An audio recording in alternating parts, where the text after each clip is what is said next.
Welcome to Armchair Expert. I'm Dan Shepard, and I'm joined by Duchess of Duluth?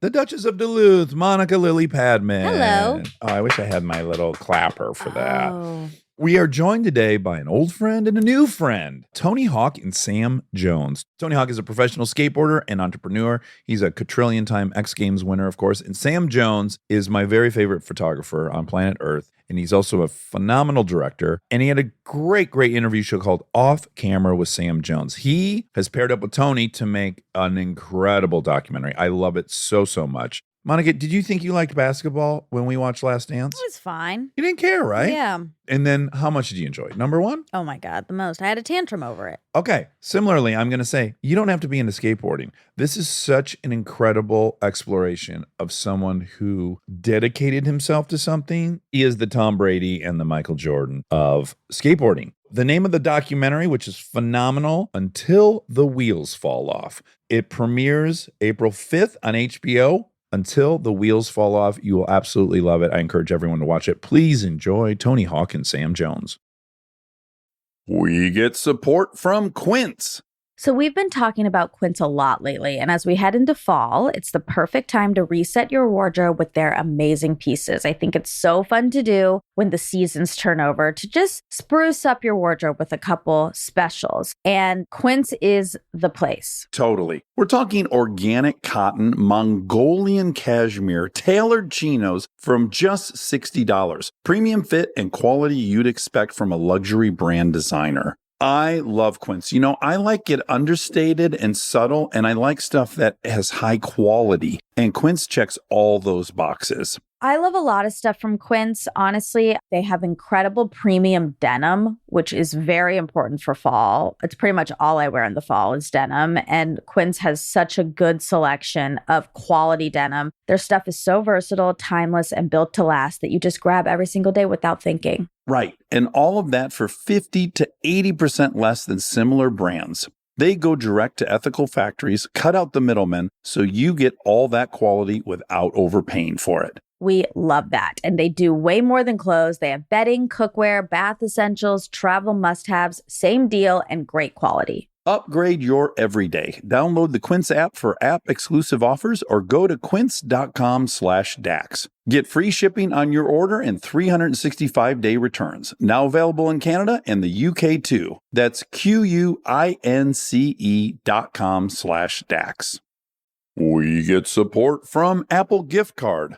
Back to school is here, and for many, that means some big life transitions. Whether they are heading into a new grade or setting up a dorm for the first time, you want to give them something that actually supports their growth and success. Apple Gift Card is a versatile solution because it takes the guesswork out of gifting. It's not just about a new pair of AirPods for focus. It's about giving them the invaluable chance to choose the digital tools and subscriptions that suit their unique journey. They can use it for productivity apps on the App Store, movie nights on Apple TV, or extra iCloud storage for all those new memories. With Apple Gift Card, it's so empowering to give the students their freedom to allocate their own resources. Celebrate their new academic chapter. Visit applegiftcard.apple.com to celebrate their milestones and gift one today. He's an armchair expert. He's an armchair expert. He's an armchair expert. You can do whatever you like, Tony. You know I wear them because I will yell. Also, we all sound so much smarter. Try it. We sound smarter in our own heads. I feel like I'm just criticizing my own voice now. It is quite an experience for one to realize what their voice is. But I gotta say, mine now in my head sounds like what I hear it like. Yeah. Does yours as well? That only took me 30 years. I remember the first time I heard my own voice when my buddy Steve got a tape recorder, and I was like, oh no. Yes! Yeah. It's pretty alarming the first time you hear your voice. It is, right? Yeah, it's a whole like identity shatter because you're thinking like, oh, I know exactly how this shit sounds. And then you hear it and you're like, no, I sound 8. Yeah. Yeah. I sound like my dad. And I sound nasally. Yeah, it's terrible. I would say your voice is quite nice though. Well, I appreciate that. I did find when I first started my thing, Off Camera with Sam Jones, best interview show perhaps to ever be on television. very nice of you. Your show is the only show I've ever been on that felt like an intimate podcast where you forget you're being interviewed. You have time to explore your thoughts. You can be the real three-dimensional human you are. And I think it's just very unique. It was the OG podcast for sure. He was episode 5. Ta-da! Tony now is speaking. This is the only way it gets confusing, right? So just side note, we had another Monica as a guest. Oh, yeah. So I had to use all of her nicknames. Oh, right. And I was running out of them by the end. Should I do an accent? If you could do like an Irish brogue. Hello.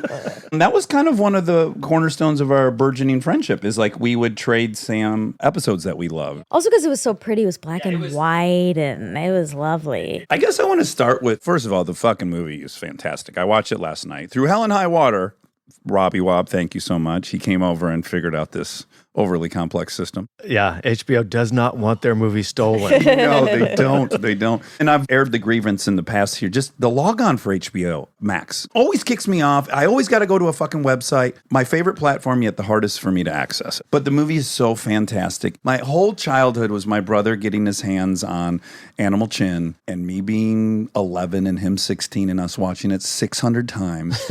So for me, like just the notion that you're here, it's really, really fun. Oh, thank you. All of our photography over the last 4 years is Sam, in his great generosity and benevolence, has let us use all that stuff for free. And so I just want to thank you. As I've said on here before, you're the only person I can tolerate having a photo session with. I think you had one good hair day.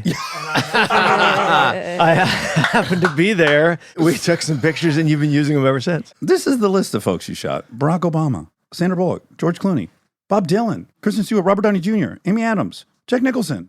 So how do you guys know each other? Well, I met Sam because I got invited to do a show. I did know of the show. I didn't watch every episode, but I knew of it because of the caliber of guests he had. It was insane. And I was like, what, me? Like, and it was at a time when like skating had gone through this big boom in the 2000s and then it sort of tapered off like mid 2000s and I was just kind of floating, like doing my thing, but No one watching. yeah, kind of. And he hit me up and I was like, cool, yeah, that sounds fun. And then I went and then he starts asking me questions that are very specific about skate history where it's like, how do you know about Whittier Skate City? Right. And Neil Blender and specific tricks. I mean, he said he skated. I knew that, but it was way deeper than that. Like within the first 10 minutes, like, oh, he really was a hardcore skater in the 80s. How about is? Is. Yeah. Sorry. Was a hardcore skater can skate currently. Exactly. So we got to know each other then. And then a couple years later, he hit me up and said, I'm thinking about doing this project, possibly a documentary, one about you two and one about you. I was like, that sounds awesome.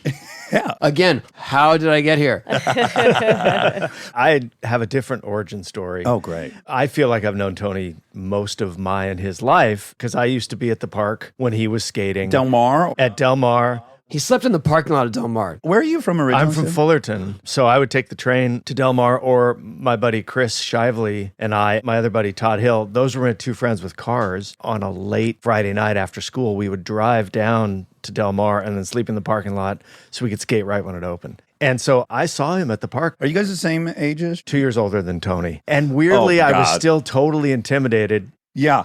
Well, I just got to say, like seeing the footage in the documentary, it's one of those things where I don't know if either of you have ran into like a teacher from junior high that you thought was 6'5", and then you run into him and you're like, oh, I'm taller. This is earth-shattering worldview. So watching you in this footage, I'm 7 years younger than you. So you were like an old dude to me. But now I watch him. Tony was a fucking child. He looks like Lincoln out there. Wow. Not only is he a child, but he's a small child for your age, too. How old when you started, I guess? Well, I started when I was 10, but when I first went to high school, a lot of the time people thought I was just a younger brother visiting school. Or a Doogie Howser, maybe. It was more like, oh, who's the little kid? I'm just like, oh, he's in ninth grade. I'm going to draw this really weird parallel, and I'm not sure if you're going to like it or love it, but you remind me so much of our idol, Bill Gates. Did you watch Inside Bill's Mind, that documentary? No. You must watch it. You two as children are nearly identical, both physically and your temperament and your stubbornness in this wonderful relationship that you had with your mother that he also had with his mother. Because Tony's thing, if I can condense it into something, his master gift is he's with all these kids that are much older than him. They're much stronger than him. Sam. Well, of course, Sam being one of the many. Not much older. But much stronger. and no physical advantage or natural ability per se. He didn't have the strength to do a lot of the tricks, so he had to invent ways to do it. So his insane singular focus and determination that created this person in front of us. Like, it's a really kind of life-affirming journey to watch. The obsession to not leave, to just stay there doing the same fucking thing over and over again. That's a very Bill Gatesy thing. I've only heard the Bill Gates analogy just in terms of me getting older and how I look. So We love Bill Gates. He's the cutest. He's the very cutest, We just saw him in person and he was cute. even cuter in Yeah. person. Like the uniqueness of the obsessive mind, that's a really rare level of commitment. Well, it's funny, when I had Tony on my show all those years ago, one of my main questions was, what made you keep getting up? Because that was the thing that stopped me from improving in skating. I probably had similar ability, but I hated slamming and getting hurt. Like, if I took 2 bad slams on a trick, I'd be like, yeah, that trick's not going to be in my repertoire. And I think a lot of pros were that way, even to a certain extent. They're honest about it in your film. Even with the McTwist, some guys were just like, I'm not going to commit to it. And the part in the film that I think really says something about Tony is that he says he'd be at school and he'd just be obsessing over the trick and he couldn't wait to get there to try it. And it was a trick that when you didn't land it, you were probably going to get hurt. Well, back then you were primarily skating in bowls. only. Yeah, cement pools, right? So if you're 3 feet above the coping or whatever you would be, and the pool's 9 feet deep. Do you wear pads of some sort? Yeah, they don't always save you, but yeah. There is a way, obviously, to fall. What I do, especially skating ramps and stuff, like there is a safe way to get out of certain tricks. But when it's sort of more of a somersault thing, there is a moment where you have to commit to it, and a lot can go wrong after you commit to it that years of training of falling can't prepare you for. And it's usually just falling forward and just sort of taking like a tackle into the flat bottom. And concrete is unforgiving. Yeah, yeah. It's pretty rough. Monica, you'd be underwhelmed with the safety equipment. The helmets, I was even watching it now as a 47-year-old thinking like, there's got to be a fucking better helmet than the helmet everyone's wearing. Well, the helmets in the early days were terrible. Really, it was just because it was mandatory. So you go to a park and it was just like, well, whatever, I got this bucket on my head, it's a helmet. And they'd be like, okay, go ahead, you can go skate. And they just offered no protection, which I found out the hard way with my first concussion, but I was wearing a different helmet than I wear now. The helmet I wear now is so much more form-fitting and safe. And can absorb a lot of that energy. I mean, it's definitely saved my life a few times, but it's hard to watch because there are a couple times, like especially the one slam where it just goes exploding off my head, where it's just like, fuck, like why was I wearing that? That was the 99 X Games when you first landed a 900, at least in public. It was the first one ever. I think you're going to have to get a little technical about what some of the things mean because I don't know what that means. You can imagine that he would go up on a ramp, go in the air and spin 360. He'd land backwards, right? So if he spins another 180, then he's spinning 540. So it's a 1.5. And then he did a 900, which is 2.5. Oh my God. I'm jumping to this, but fuck it. He practiced this trick for 12 years. Wow. He crashed daily. Off and on. I would start going for it and It then was his white whale. break my rib and then be like, oh, I'm going to not do that. It's the most grueling thing you'll ever watch because the X Games was structured. I don't even understand the structure, but he could just go as many times as he wanted. I went beyond the time limit. That was the amazing thing about that particular thing is it was the best trick contest. I mean, there's a time limit to it, but the crowd was so into it and they all wanted him to make it. So people just sort of threw whatever loose rules there were out the window. Everyone was just like, let's see Tony either get carted off to the hospital or he's going to make this thing. And everybody in that crowd was invested. ESPN stayed with it. And it turned into this moment on television that you'd never seen before because the sport had different parameters than what we're normally used to seeing. Tony, how many did you try before you landed it? Do you know the number? That night? Yeah. I think it's somewhere around 12 or 15, but honestly, that's a small number compared to when I would usually go after it. But Monica, so he's done 12 at this point, and the look on his face, he keeps getting so close, and when he gets up, he's full, like he could run through a brick wall. The last time, his fucking chin strap on his helmet is sagging down by like 4 inches. God. I got so distracted by that. I'm like, guys, let's cinch up that chin strap. But of course, in your mind, nothing is existing at that point, right? You're not conscious of the helmet or the this or the that. No, I wouldn't consider that at all. And in those moments, I finally had a consistency with my spin and my attempts that I wasn't just going to come crashing down on my head because I finally had this sort of sense of time and space and my body positioning where I could finally find the landing. And that's what was stopping me all those years, is I never found the landing consistently. I'd find it once and then I'd try 5 more times and not get it. And by then my rhythm's out. So that night I finally figured out where the landing is, and I just got to adjust for that each time. And so each time you can see me like I'm leaning a little bit more forward, or I'm leaning a little bit more to the side. And then finally it all came together. So when I say I would get carted off in an ambulance, it was more like from exhaustion. How are you addressing your continued fatigue? I really don't remember being tired, because now I have a better perspective from all of that. Nowadays, I can feel my legs starting to actually get wobbly. That night, that was not going to deter me at all. You would expect someone to try something, then get it, then be elated and be celebrating. Once he has the challenge in his mind, he's actually fucking miserable. And then completing it just gets him back to homeostasis. Do you think that's a good description of I what guess it's so, like? yeah. I don't think it's unique to me. I think that that is very much a trait of skateboarders, and especially skateboarders at a high level, is that they have some goal in mind. Nothing's going to stop them from reaching that goal. But once they reach the goal, it's more just contentment than celebration. Right. And sometimes if it takes so long, it's just frustration. Definitely had that too, where something took so long, it's like, okay, there it is. Finally, that's it. It's not like, yay, I did it. It's just like, fuck that trick. Yeah. yeah.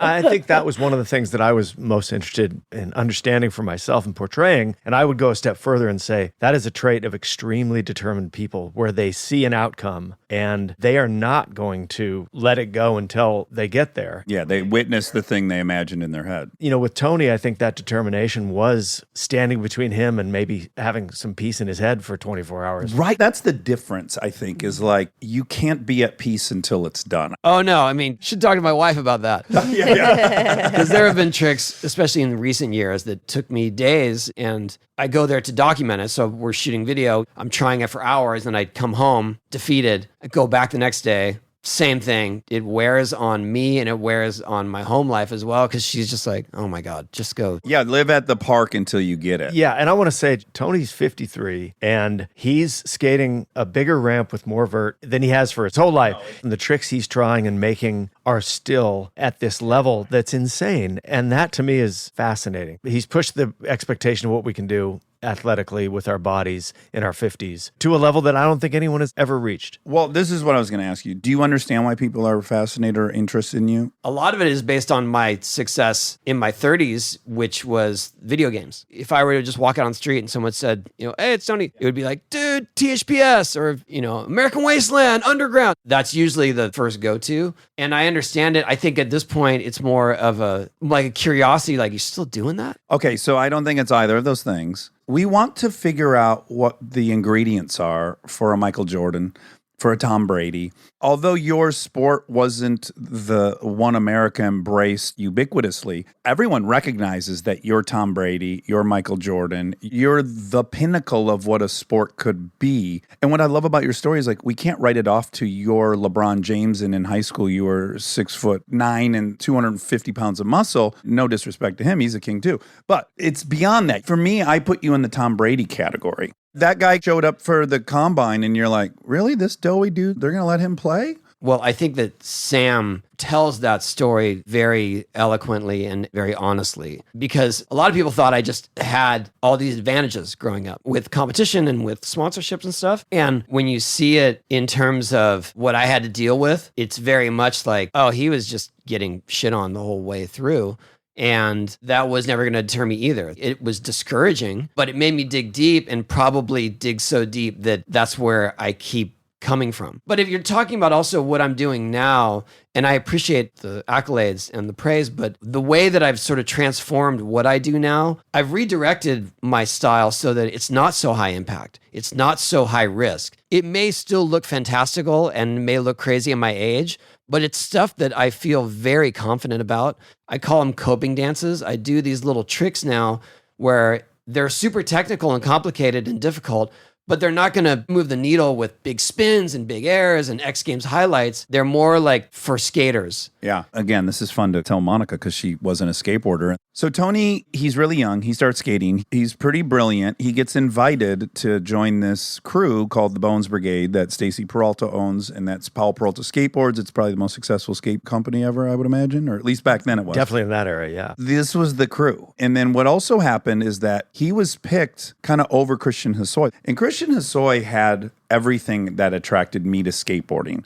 Skateboarding in general, at least where I grew up in Michigan, it's what the punk rock kids were into. It's what the misfits were into. But you look like you could be on Little House on the Prairie. You look nice. Yeah. And here's Hosoi, who's built and fucking long dark hair, and he's got style coming out of his ass. Like the punk rockers and the skaters were like, yes, that's who I want to be, image-wise. So Tony first was going up against that. So every time he would go to a contest as a young kid, he would win because he's fantastic, or he'd beat Hosoi. But people loved Hosoi. So they were mad at you? They would boo him. They would throw shit at him. I mean, it was fucking cruel. At my home park. At that time, were you aware, like, it's a packaging thing? It's a branding thing. This kid represents this renegade misfit, or no? Am I off base on that? No, it was just hard because our world seems so small, right? Skateboarding, the biggest competition, had a few hundred people watching. And then I'm an outcast in this outcast society because my style is lame or robotic and it's not beautiful and flowing like Christian. But the hardest part was Christian and I were peers. We did skate together. We hung out. I would imagine you have a lot of gratitude for having been competing against him. Oh, for sure. I wanted my McTwist to look like his. Yeah. I wanted my airs tweaking to be like his silhouette because he was the master of style. But at the same time, he respected that I had all these crazy tricks. And then it just became those two camps. That was it. You had to decide between one of us. Yeah. And it does seem, at least from the movie, that when Tony would beat him, Hosoi would be the only person there proud of him. Seemingly. Yeah, there's a moment when Tony wins and Christian congratulates him on camera. And, you know, I was an amateur skater, so I was at these contests. I'm in the movie. You are? He's in the background of one of the upland contests. I wish you would have paused it and put a big old circle around your face. But as an amateur, the board that you went into a skate shop and bought, that was like your identity. I had a Sims flagship, which was the ultimate in my town. Right. And I think Tony suffered from that. Although, let's be clear, his board model sold the most out of everybody because it was hugely popular. But among the quote unquote cool kids and the factions of serious skaters, that was your whole identity, like who you identified with as a skater. And Hosoi sold a lot of boards. And even the board itself was probably non-functional, but style forward. I'm not going to lie. I copied his shape a little bit. He had that hammerhead. And I was like, well, maybe if I just kind of smooth out it, make it look like a nose, but still have those indents, I'm onto something. But there's no function to that, right? The hammerhead? It was supposed to be for grabbing. Oh, okay. Exactly where Christian grabs his board. It was iconic too. Oh, big time. I was the first one to have a longer nose.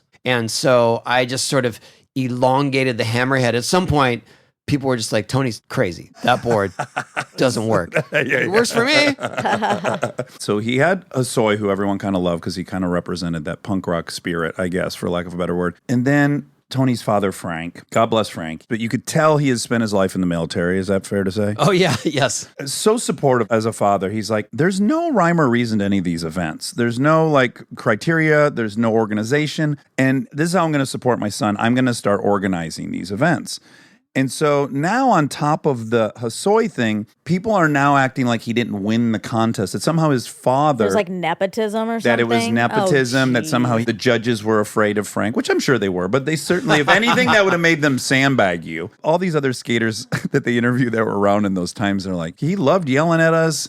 The other thing, they describe you as a kid as a little asshole, which I like. Oh, yeah, for sure. I was very hyper. That was the term we used back then. And I was just always trying to prove myself and seek attention in that way. And it got to be where it's just like the gnat buzzing around at all the events, like, Dad, doing this and this. And it's just like, dude, calm down. Yeah, so it got so daunting for him that after winning an unprecedented number of tournaments in a row, he'd be skating with what he thought were his friends and peers, and they would be like, well, I guess I'm just trying to get second place. And you just started becoming more and more isolated within this world that's supposed to bring in all the stragglers, which is like heartbreaking. There's no better group to join other than like the stoner group when I was a kid. All you got to do is smoke grass, and you've got 20 friends in my high school. Or buy a fucking skateboard, and you're going to have 20 friends. You don't even have to be good. You just got to sit in the park parking lot with us and watch us do shit. You became a popular kid. Yes, I think you represented in some way like, wait, is this guy like a jock? It's not fair to a fucking 14-year-old. But anyways, what I want to say is he quit. He's like, I'm not going to do contests anymore. And you reached out to, what's his name? Oh, Rodney Mullen. Who had a similar experience. His was even more isolating and ridiculous because Rodney did a different style of skating. He did what we call freestyle, which is just flat ground skating. And he was light years ahead of everyone. So far beyond everyone that we, even as hardcore skaters, couldn't really comprehend how he was doing things with his board. It would be like if Tom Brady, every game he played in, the score was 56-0 his entire career. Well, I would say he's like Shaun White in the first Olympic. Yeah. Oh, wait, he's 9 standard deviations above everyone else? Yeah. So that was Rodney's experience through all the years of him competing. I was in parallel in the same competitions where it would be bowl and freestyle. But Rodney never faltered. He got 1 second place in his whole career. Yeah, because he like stepped off his board for a split second. Anyway, he had gone through that so much that it really tainted his enjoyment of it. He just started to despise going to contests. He felt isolated. What does he say? Like, I went to the top of the mountain. There was nothing there for me but lightning. He's quoting Nietzsche, but he had already gone through that and had gotten jaded with it and stepped away from it. And his dad was very hard on him in general. He just put it on his dad. He's like, my dad says I can't skate anymore. Mm-hmm. And that was an easy out for him because everyone knew that his dad was difficult. Stacey was my coach, and I went to him with my grievances about feeling isolated. And he's like, you should talk to Rodney because that is why Rodney quit. And I didn't know that. I was like, I thought it was his dad. He's like, no, he just said that. And he told you, like, you've got to figure out why you're doing it, what you want to do. It clearly doesn't sound like it's first places at these things. And then, ironically enough, you got infinitely bigger taking that path than you would have probably by just staying in the bowls. Well, it was right when the video revolution came in. So I had the luxury of being able to shoot video with Stacey Peralta, who was considered the best video maker. And so I would just focus on super hard tricks and shoot video of them. And we didn't really know if we were creating something special, but that was my outlet. And then I just started going crazy, learning new tricks and getting them on video. And then the videos ended up being sort of the biggest thing. And I came back to competition with a different attitude that was like, I'm just going to go all or nothing. And if it doesn't work out, it doesn't, but I'm going to be okay with that. It's a whole different paradigm. So instead of you putting together a routine and knowing I'm going to have 12 hits in this amount of time, now you're just like singularly focused on what insane trick can I spend all my energy on? And we get it on film. That's enough. And I just got to say, had you guys not made those videos, I don't know that I would have gotten into skateboarding because I can't go see a skate competition in Michigan. They don't exist. There was a skate park. It was in Canada, Sarnia, and we would drive across the fucking bridge to go to Sarnia. That was it. Oh, yeah. It was a revolution. I was the same way. Like, I watched the first Bones Brigade video every single day my year at college. Is it Caballero going down the drainage ditches? You're probably thinking of Tommy Guerrero because he was going down the streets of San Francisco. That's right. So to see that as a kid and go, what? People do this on a skateboard? This terrain exists on planet Earth? It just was so mind expanding. Oh, and the lifestyle. You couldn't finish that video without wanting to go out and skate. Oh, totally. You basically had this guy, Stacey Peralta, thank God was a good guy, because he's just kind of traveling the country with a bunch of children. That was an area I explored in the doc, and I was like, what kind of parents just dump their kids off with this guy who's only a few years older than them? Parents in the 70s. Where are you and my 13-year-old going? Where's everyone sleeping? Exactly. Wow. Oh, my God. Wait, going back to Rodney, it's like the grossest thing about humans is like we want to see perfection and it's so exciting and this person is special, and then you want to see them fall. You want to see them crash once you see them hit the high. It's so fucked. It is, but you know, even as you're saying it, I can understand a little bit the appeal, because it's like once someone becomes God status, it's not as impressive. They're no longer human. It's But they infallible. are. I think the thing is like you want a little reminder that Mike Tyson isn't a robot. That's right. Well, that's what happened to Tony, is that once he was so much better than everybody else, then he would get judged against himself. So if he just did the same run that destroyed people in the last contest, he wouldn't get as many points for it. So, of course, in textbook sports hero trope, he has to ask his dad to stop interacting with him at these, which I have to imagine is just like the fucking hardest thing to tell your dad. Yeah, absolutely. I had my brother as a support when I told him that. My dad was not receptive to it. To my dad, it was an insult. It was me not appreciating, and well, how are you going to even get to the contest now? I wasn't old enough to drive yet. But it was so interesting to make this film as a parent because when we found the footage of his dad being interviewed at the contest. And this is post him saying, I don't really want to interact with you at these. Yeah, and he says, well, when I come to a contest, we're strangers because I have to stay back. Because I used to look at Frank Hawk at that age because he ran Castle, which was my thing, my league. And he was the man. He was the authority figure to hate. But as an adult, I can look at that and it breaks my heart because he's sitting there and he loves his son so much he wants to be And he there. doesn't know how to do it. I actually was impressed with that interview because I know how he's feeling inside. And my dad would have said, well, I'm proud of him. I wish he was a better guy. Like he's turned his back on me. Like he would have aired it, you know? Oh, it must have broken his heart. You also realize it's his baby and all his other kids are grown up and out of the house. It's hard on both sides. And a different time. Like, I think parenting now has evolved so much. Like, you'd be forced to look at it as this is what he needs now. Well, I watched it and I was like, okay, when Lincoln says this to you at some point, like we're in a motocross together, you know, what God knows what's ahead. I'm going to have to go, I totally get it, hon. Don't even feel guilty. Like, I got to be strong enough to say that. I'm dealing with it now. I have a 14 and a 15-year-old, and they both broke up with me the same week. Oh, God. They don't want to do anything with me. You got to hit the showers for like 4 years, and then they'll put you back in the game. Yeah. Hopefully, yeah. Okay, now, Tony, it needs to be said that 87 through 89, this thing fucking takes off. It explodes to the point where now Tony is on tour going around the world. People in the tens of thousands are coming out to watch because of the Bones Brigade's videos. Like the whole world gets to see him skate. Yes. And so you go to George Harrison's house. How old are you at that point? 19 or 20. Let me back up. He bought a house in high school. So he had his own house in high school. As a senior, yeah. Oh, my God. That's Built this amazing. outrageous fucking ramp in the backyard. It's so fantastic. They are the kings of the world. Money's coming in fast and loose, 6 figures in high school. And then like a fucking light switch, which happens to skateboarding cyclically and regularly and predictably. But you were at the first major crash of it. Yeah, as an adult with 2 mortgages and a child on the way. You mean the whole skating culture shut down? The business, the culture, the skate parks. It was mostly the skate parks could no longer afford insurance because they were all private facilities. And once they started to close, everything else just fell in line. There's another thing that maybe isn't factored in, which is like when skateboarding's hot for 4 years, you're looking at the kids above you that did it. You're in junior high. It moves so quick. By the time you get in high school, you can't do the fucking lame thing that the class of 79 did or the class of 86. So the turnover in teen world is innately going to be like an every 4-year thing. I also think that skateboarding was still finding its way in the culture, and now it's become more entrenched as this thing. Well, it being in the Olympics helps. And a lot because of Tony, not only as an athlete to watch, but as someone who's advocated for skate parks. Now there's all these permanent places. They were shady businesses back then. Yeah. And it was someone who's like, hey, I'll put a skate park up. It's in a parking lot, no insurance. And those parks often sucked. The architecture for the bowls wasn't great. So kids would stop going to them because they weren't that fun. And then they all closed. Now it's an entrenched sport because of your efforts, Tony. I think it is less cyclical and more accepted. There's a much stronger foundation for skateboarding now. In your story, come 89, 90, he starts his own company. 92, yeah. Oh, 92. And then it just all disappears. So he went from touring the world to unemployed. How many years your wife's the main earner? For at least 3 years there. Where everyone in his life is going, when are you going to quit this? Asking your wife, when's your husband going to quit this? It's over. Like, you had to sell your house. You're fucking flat broke. Yes. Yeah. I feel like there's someone narrating my life.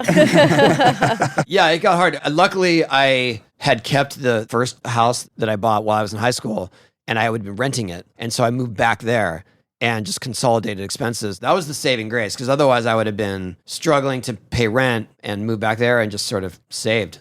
I have some questions now. Because he never stops. And in fact, that's clearly your antidepressant during that period, is you're skating now for a different reason. Like now I'm imagining it's the only place on planet Earth you feel in control. Yeah, it was definitely my only stability for mental health and trying to feel good about myself or what my choices were. And it was weird because we were no longer doing it for an audience. Yeah. Right. You know, with the videos we're shooting on high 8. And through that, trying to make ends meet. At one point, I was editing videos because I knew how to do that through making skate videos for our team. Like weddings and shit? Like, what were your clients? Ironically, I did a video for a handheld video game system. My friend kind of worked there part-time and said, hey, I know you guys are trying to make a video, but my friend Tony will do it for $500. Right. Right. I'll make your whole video. Yeah. And I was like, yes. Stay tuned for more Armchair Expert, if you dare.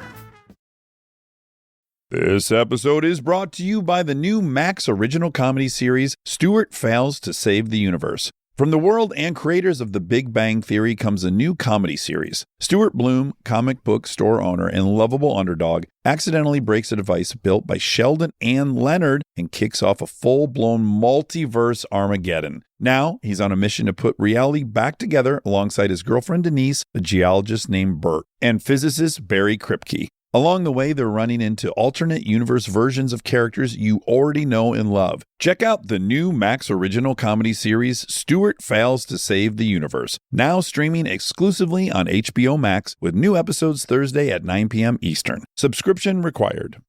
This podcast is brought to you by Squarespace.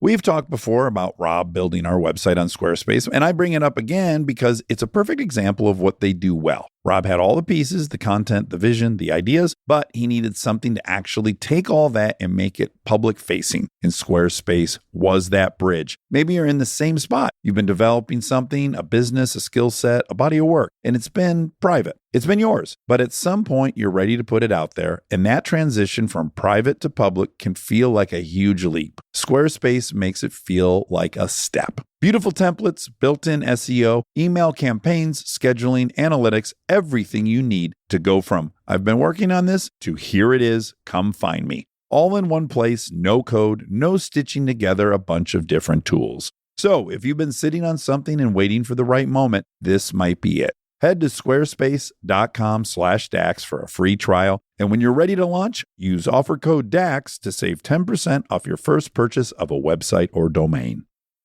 Back to school starts now. Get long-lasting battery life on the Dell XPS laptop powered by Series 3 Intel Core so you can work from anywhere. Now starting at $699 with exclusive student pricing starting at $599. And it's lightweight, portable, and packed with enough processing power to make multitasking a breeze. So say goodbye to distractions and hello to more free time because you finished your work faster. Complete your setup with savings on select monitors and more must-have electronics and accessories. Limited time deals and free shipping on PCs and more await you at Dell.com/deals. That's Dell.com/deals.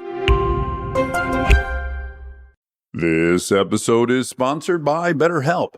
You've heard us talk about BetterHelp for a while, but I don't know that we've ever talked about how much people love this service when they use it. BetterHelp has an average live therapy session rating of 4.9 out of 5 based on over 1.7 million client session reviews. And you can check out the reviews yourself at betterhelp.com/reviews to see how much they love BetterHelp. Knowing that kind of service feedback from real people speaks for itself. I'm a huge proponent of therapy, as we've talked about before. I've learned so many things about myself that I believe truly only an outside, objective person could help me come to. BetterHelp makes it easy to get started. Answer a few questions, get matched with a therapist based on your needs, and switch therapists at any time if it's not the right fit. See the reviews, see what stands out, and see if BetterHelp is right for you. Visit betterhelp.com/DAX. That's betterhelp.com/DAX.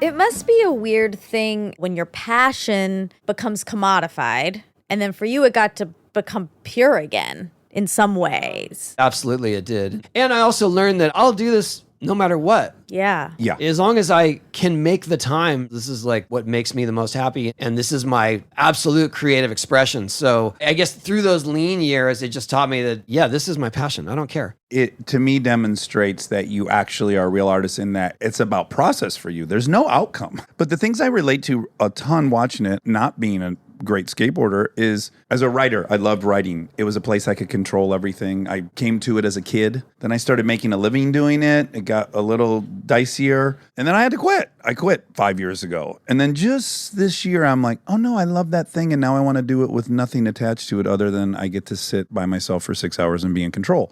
My curiosity for you is like, are you just genetically desire control, or was your household so chaotic that you wanted to go there and have some sway over things? Do you know? I found the thing that I really enjoy doing and the thing that I excel at and the thing that suddenly I became somewhat of a master in.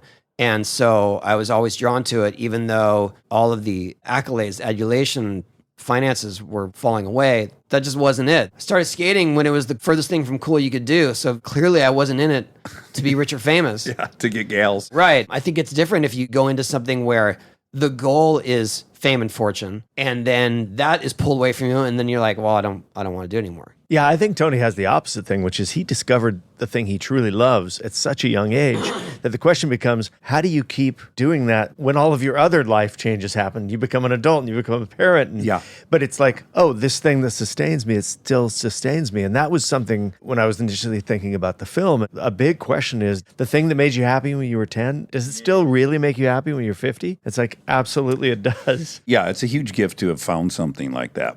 Okay, so now the X Games comes around and we're ready for our second huge skateboard phenomena happening. And Tony's in the first one, the second one, he lands the 900 in the third. This becomes like Travis Pastrana's backflip. It's like a moment that every guy in the world is watching over and over again. Yeah. More fame. Now you have your own tour. They're selling out arenas. Now you're making tons of money. The video game comes out. And now it's back again. Like the monster's back again. Some of us have had the luxury of finding out that everything we wanted in junior high, when given to us, we end up liking ourselves less and less and less as we indulge in all these things we fantasized about.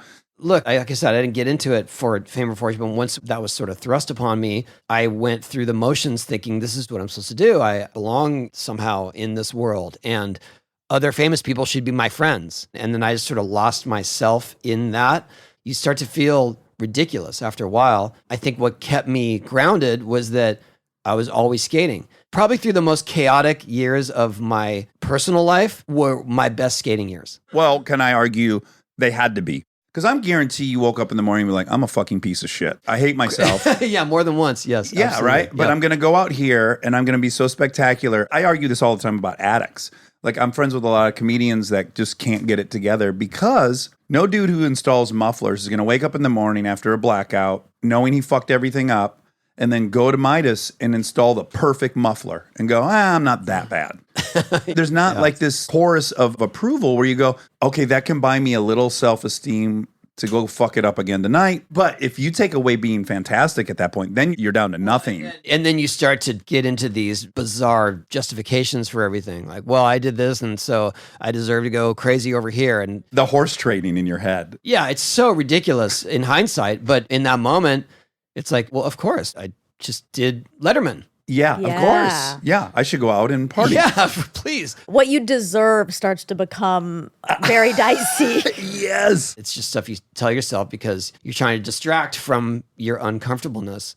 I just learned it very late in my life. I think that's the thing. People say, what would you say if you saw yourself at age 14 or whatever? Like, figure your personal life out.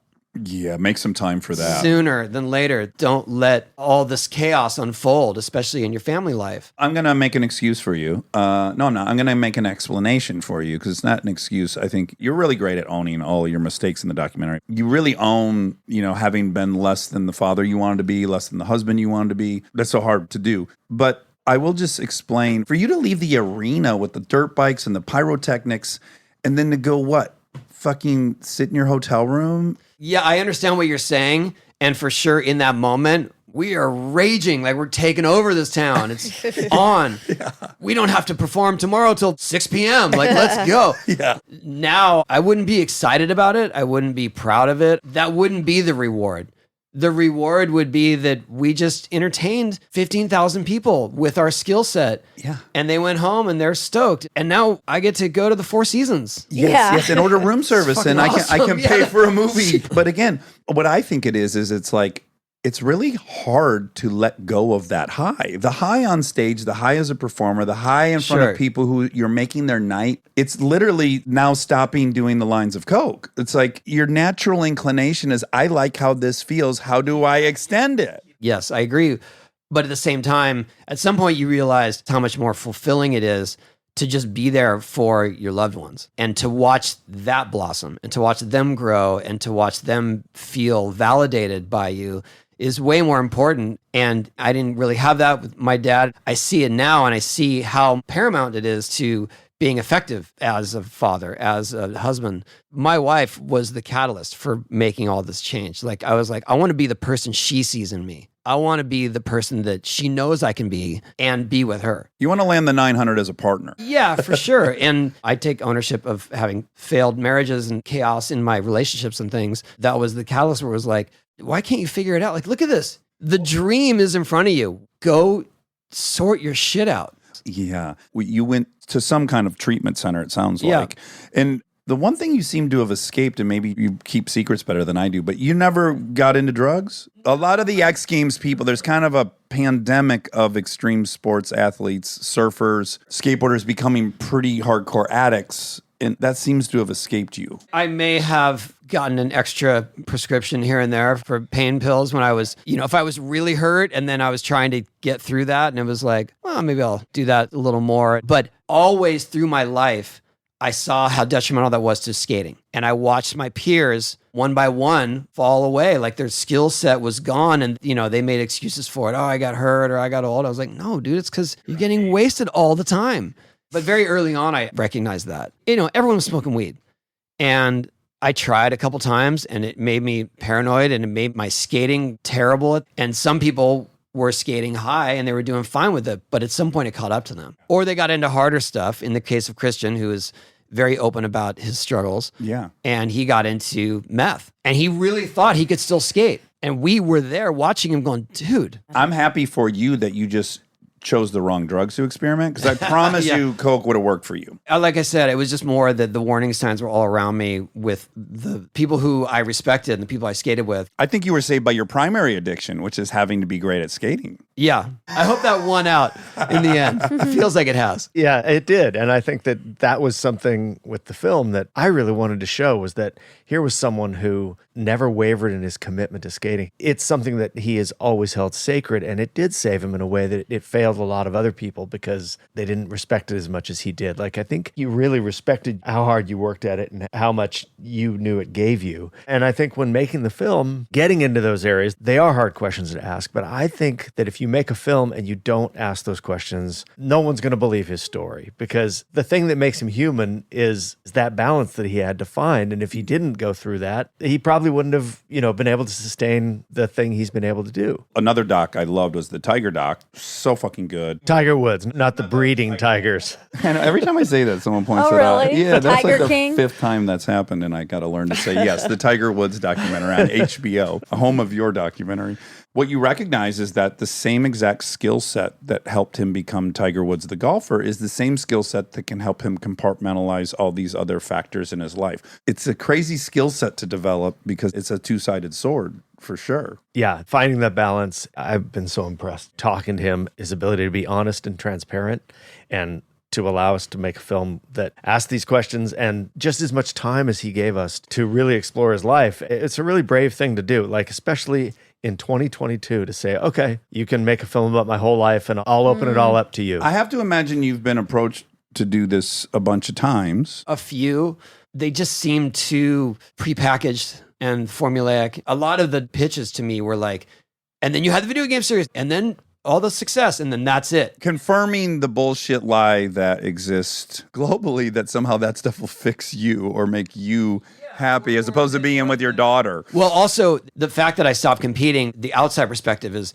well, he's retired. And I'm like, I skate just as much as ever. What is retirement? I don't know. But Yeah. retirement to you is not being in the X Games. When we first met, Tony said, the story I always get pitched about my own life to me, it ends with the 900. The 900 was almost Yeah. 20 years ago, and yet people want to close the story there. And I said to him, I'm more interested in what's happened since, being a father, dealing with getting older and aging. The 900 for me is you riding your bicycle with your daughter.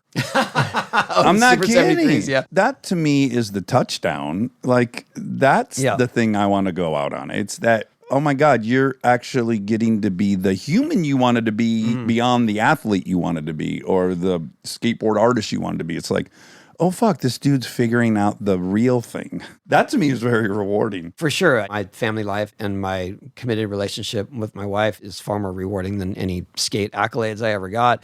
And I got a lot. Yeah. But it was all fun. Yes, what I do may be considered risky at my age, but I'm not out there just trying to spin 900s and breaking myself off and getting concussions every single day. I'm just doing it with my friends and having fun. And that is something that you hear Rodney say it in the most complicated.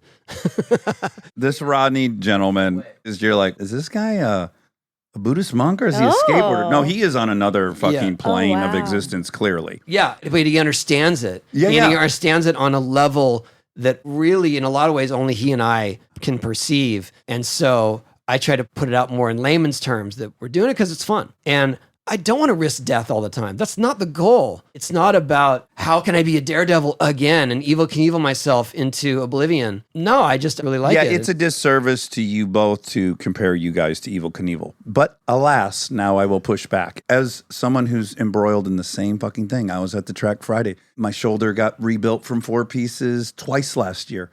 I'm a dad. I'm not throwing rocks in the glass house. I fucking relate. I'm still doing a lot of things that most people would look at and go, I don't get it. What more do you need? You have money. You have a beautiful family. Why would you do this? But I'm also going to challenge you with something that I do regularly challenge in myself. And I'm praying you've seen this, but did you see the Ronnie Coleman documentary on Netflix? No.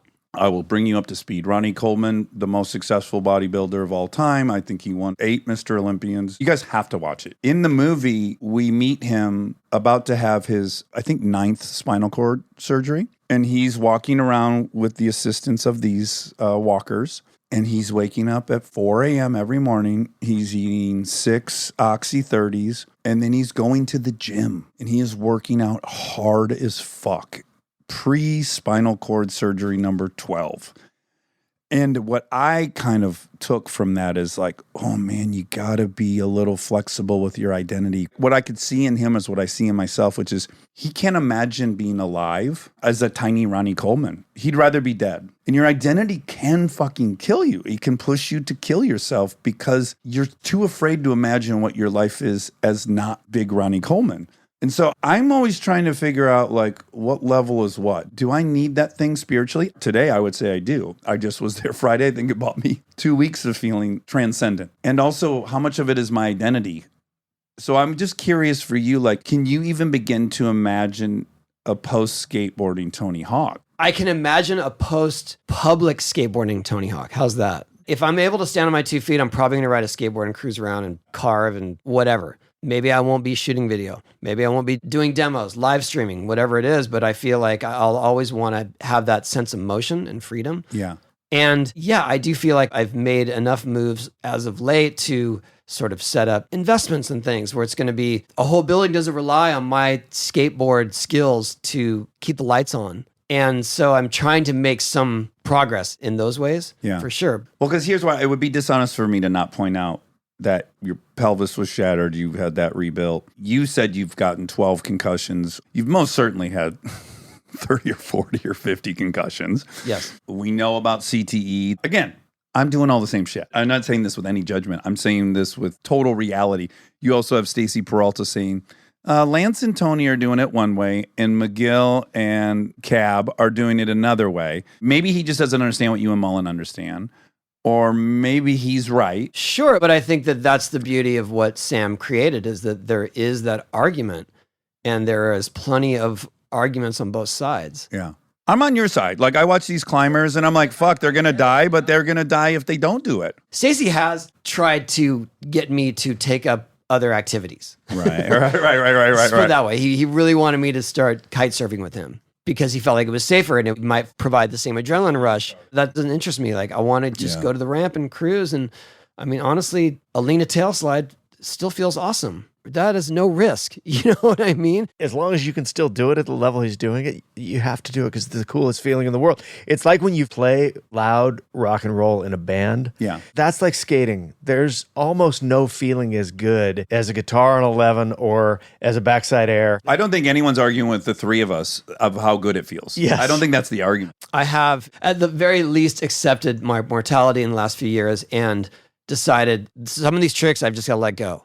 Because I'm still able to do them, I have this luxury of doing them for the last time. And that's been cathartic, but very cool. And not many athletes get to experience that. For instance, will Michael Jordan ever know if that's his last dunk? Right. That absolutely has helped me. You can ceremonialize it. Yes. You can eventize it. You can honor it. Have some closure around it. Have some closure. I wanted people to come out of seeing this film and have this very conversation about identity, about did you do enough with your life? Yeah. And what side of the argument do you fall on this? This is the conversation I wanted to have because as a person my age, as a person your age, Dax and Tony, we're all facing that. Did you guys watch The Alpinist on Netflix? I did, yeah. It's this free solo climber, this kid. He's insane. He does ice climbs that no one can do. He does ice climbs without a rope. When you learn this kid's story, he was crazy hyperactive. Thank God he had the parents he had. They let him just go climb mountains. They didn't try to put him in a classroom. They did it.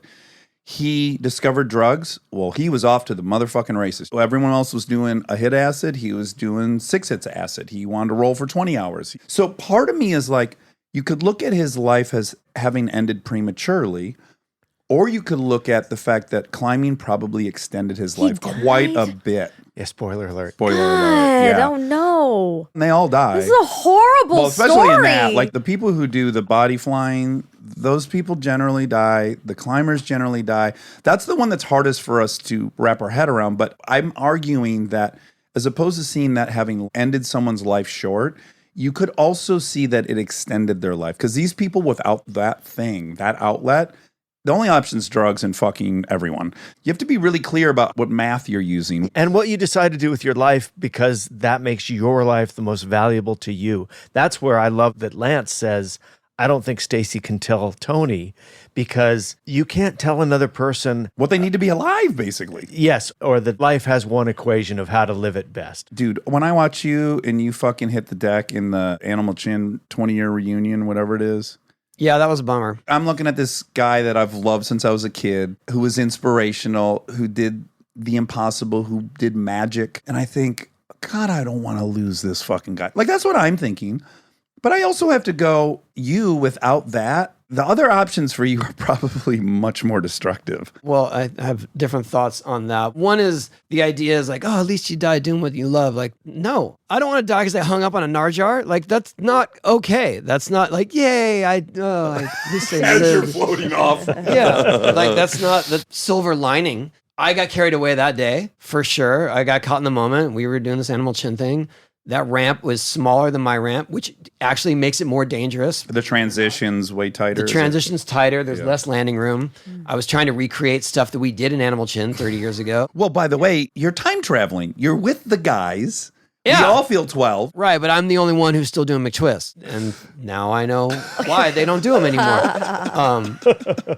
It's weird because that was just a sort of a blip in time when that happened. And the fact that Sam made it such a highlight, it did give me a better sense of the gravity of it. You almost need to see it from the outside, right? Here's the thing about that. Skateboarding does have inherent dangers. And so when you see that scene and everyone's on the deck and they're all kind of freaked out and looking down, that didn't just happen to me. That happens all the time. Yeah. Of people taking a bad slam, everyone kind of, oh no, like it happens on my ramp all the time. Usually people are okay. Well, statistically, it happens in more bathtubs in America, for real. But what I'm saying is like, we're not trying to be immune to that or to distract people that that doesn't happen. Yeah. But when you see it in that moment in real time, it's heavy and it's hard to watch, especially when it's you that it happened to.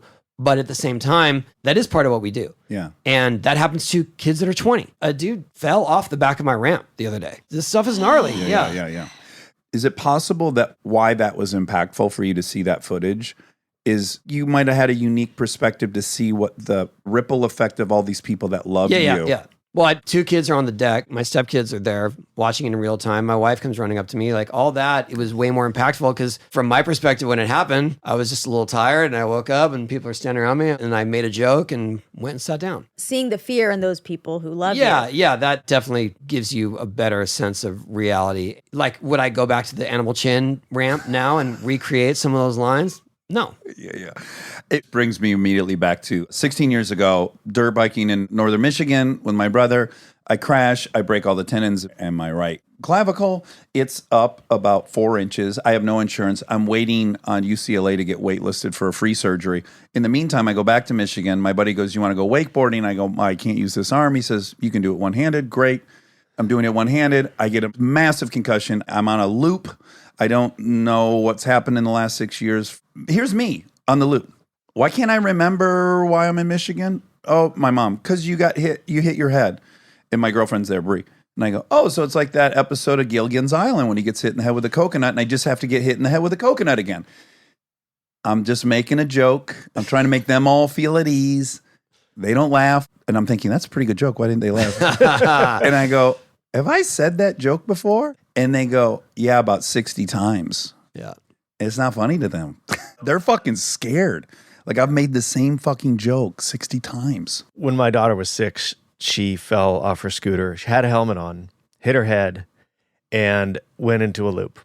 And it was the scariest thing as a parent that I've ever experienced. She had a loose tooth, and she was eating a breakfast burrito, and her tooth came out. And it was a funny story, right? And then we go, and then she hits her head. And about 60 times that day, she would put her tongue on the roof of her mouth and say, "Dad, where's my tooth?" And I'd explain she lost it with the breakfast burrito, and she'd go, "Oh, yeah."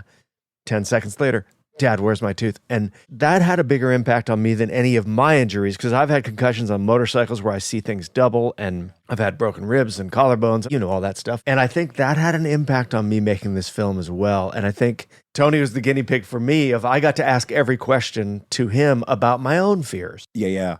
Well, and that's the only time I've ever cried from an injury is like once they told me I'd asked 60 times and I realized, oh, fuck, I finally broke the thing. I can't live in a loop. I can live with amputated limbs if need be, but I can't live in a loop. Anyways, that was a downer, but I have to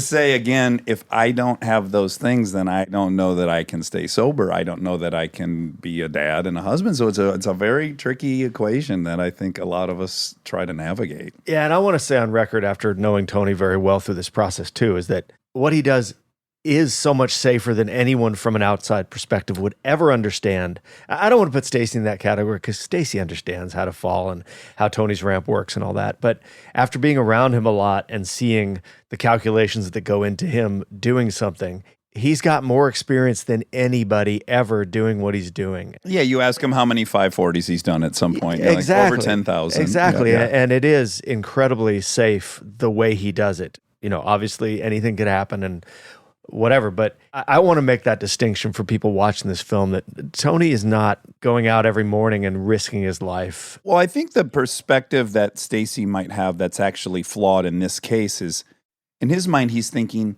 you already did everything. But he's not recognizing you weren't trying to do everything. You're trying to skate every day because that's what you want to do every day of your life. Yeah, well, his big thing is legacy. And it's like, what will your legacy be? Will it be that you couldn't quit and then you took yourself out doing it? He first called my wife and talked to her for a couple hours. She tried to ease his fears, just like, he is taking calculated risks these days. He's not just going crazy. And it sucks that you saw that. Yeah. But if you see him go skate his ramp, it looks much more relaxed and controlled and safe in a lot of ways. Yeah. But he was shook. So he gave up on my wife and then called my brother. And Stacy loves Tony. Stacy is clearly. This is all coming from love. It's so family. obvious. Yeah. And to his credit, he did call me. He's guilty of loving you and hoping you stay alive forever. He was the first figure of authority or of esteem that believed in my skills. When he pulled me to be on the team, I was just like, me? Yeah. I barely can get out of the bowl. Yeah. And you got Steve Cavallero and Mike McGill, the guy who invented the ollie, skates for your team. Right. You want me? Uh-huh. So I have nothing but thanks and praise for Stacy. And he's not a bad filmmaker either. Yeah, he does okay. Okay, so we're going to end this on a really fun note, which is when I told my wife I was interviewing Tony and Sam tomorrow, and she goes, oh my God, his fucking tweets. I'm like, what fucking tweets? Oh, yeah. Do you know this, Sam? Yes. Monica won't know this, and these are great. So Tony has hundreds of tweets about people recognizing him but not recognizing him, and he writes them out, and they're so funny, and I'd love to read a couple if that's Let's okay. hear him. It's all true. People think that I've created some brand and I make them up. I guarantee you they're all true. This is my life every time we leave. We just told this really long story of us being at a Taco Bell where it's like all three people were so excited, yet they didn't know who I was. They knew you were someone. It was madness, and we couldn't get the fucking tacos, and it was like 12, 13 minutes at 9 a.m. We realized later they were all stoned out of their mind because it was Oregon, but regardless, to see these written down makes me so happy. TSA agent checking my ID. Hawk, like that skateboarder, Tony Hawk. Me, exactly. Her, cool. I wonder what he's up to these days. Me, this. Oh my God. Oh my God. That is That happened in Anchorage, at Anchorage Airport. TSA agent staring intently. I'm trying to figure out who you look like before checking your ID. Me, okay.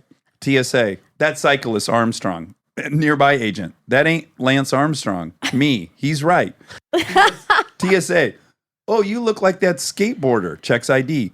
Same last name, too. Crazy. Me, crazy. What is happening? Oh my God. Guy at restaurant, you famous? Me, I think that depends on who you ask. Him, anyone ever tell you that you look like Tom Brady? Me, never. To clarify, my legal name is Anthony. TSA agent checks my ID, looks at me, looks at ID, looks back at me quizzically, and loudly says, Tony Hawk's my favorite skater. Me, I'll tell him. That one was weird because I think that guy did recognize me, and that was just his funny way to say it. Oh, Right. yeah. Guy approaches me while standing in line at coffee shop in Cancun. Him. My friend says you are a famous person. Is You that have true? to have a very thick Spanish accent to do this one right. I'm not allowed to do that anymore. Yeah. If it were a Spaniard, I could, but not a Okay. Mexican. I'm sorry. Yeah, Mexican, Cancun. Whew, got scared. Okay. Guy in Cancun. My friend says you are a famous person. Is that true? Me. That depends on your definition of fame. Him. Will you show up on Google if I search your name? Me. Yes. Him. Typing into the phone. You are Tony Stark? That's a reason to stay on Twitter. Approaching ticket counter, agent looks up and exclaims, I know you. You're a famous person or sports guy, skateboarder. And your name is, glances at my ticket, Anthony Hawkins. Anthony Hawkins. Me, close enough. Her, my son would love a picture with you. Me, is he here? Her, no. Oh my This is my favorite one, and I never know how to fucking deal with this one. Kid at a skate park. Are you Tony Hawk? Me. I am.